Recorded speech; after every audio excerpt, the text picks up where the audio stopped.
ত্রয়োদশ জাতীয় সংসদ নির্বাচনে মনোনয়নপত্র যাচাই-বাছাই শেষে সারা দেশের ৩০০ আসনে মোট ৭২৩ জন প্রার্থীর মনোনয়ন বাতিল হয়েছে, যা মোট জমাপলা মনোনয়নের প্রায় ২৮%। নির্বাচন কমিশনের তথ্যমতে ২৫৬৮টি মনোনয়ন জমা পড়লেও বৈধ হয়েছে ১৮৪২টি।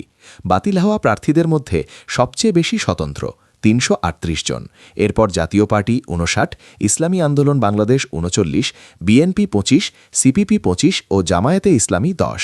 সাবেক প্রধানমন্ত্রী খালেদা জিয়ার মৃত্যুর কারণে তার নামে জমা দেওয়া ৩টি আসনের মনোনয়ন যাচাই করা হয়নি। বিভিন্ন স্থানে দ্বৈত নাগরিকত্ব, মামলার তথ্য গোপন, দলীয় মনোনয়ন না থাকা ও কাগজপত্রের ত্রুটির কারণে মনোনয়ন বাতিল হয়েছে।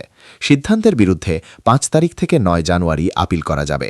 আপিল নিষ্পত্তি হবে ১০ তারিখ থেকে ১৮ জানুয়ারি। ১২ ফেব্রুয়ারি ভোটগ্রহণ অনুষ্ঠিত হবে।